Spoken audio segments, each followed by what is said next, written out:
আমাদের ভারতবর্ষের মানুষকে কিছু সেলিব্রিটি, কিছু নেতার মধ্যে তাদের টাকা ইনকামের জন্য আমাদের বিভিন্ন টাইপের রোগের সম্মুখীন করছে, বিভিন্ন প্রোডাক্ট অ্যাড দিয়ে ধারণার বাইরে ভাবা যাচ্ছে না কত রকম, মানে আগামী জেনারেশন আমাদের কত রকম বিপদ করতে পারে, তাদের জেনারেশন শেষ হতে পারে, তারা অক্ষম হয়ে যাবে কাজের ক্ষেত্রে, বিভিন্ন শারীরিক তাদের ক্ষমতা হারাবে। শুধু কিছু প্রোডাক্ট তারা, মানে বিভিন্ন টাইপের প্রোডাক্ট তারা অ্যাড করছে টাকার লোক। ঠিক ঠিক তোমরা এত বড় সেলিব্রিটি, সিনেমা থেকে শুরু করে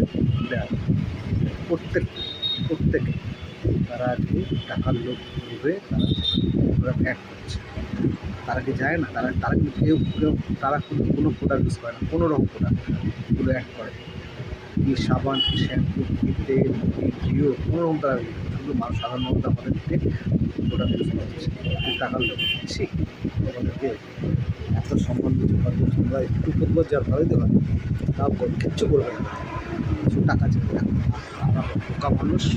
অ্যাড দেখছি, অ্যাড দেখে সেই সব কী সব বাচ্চাদের খাচ্ছে, তারা আমাদের কত সম্বন্ধ যে আমাদের একটু দয়া করে এগুলো সার্চ করে নেবেন যেসব প্রোডাক্ট আপনি ইউজ করছেন, সেই সব প্রোডাক্ট বিদেশে কিন্তু ব্র্যান্ড, ম্যাক্সিমাম প্রোডাক্ট ব্র্যান্ড, তারপরে পরপর আছে সেগুলো দিকে সরকারিভাবে লিখে দয়া করে তোমরা একটু প্রোডাক্টগুলো সম্বন্ধে নলেজ, তারপর তোমার ফ্যামিলি ইউজ করো,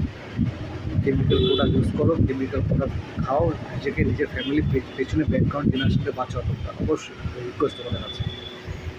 আশা করি তোমরা আমার এই ব্যাপারটা ছড়িয়ে দেবো সব। Thank you.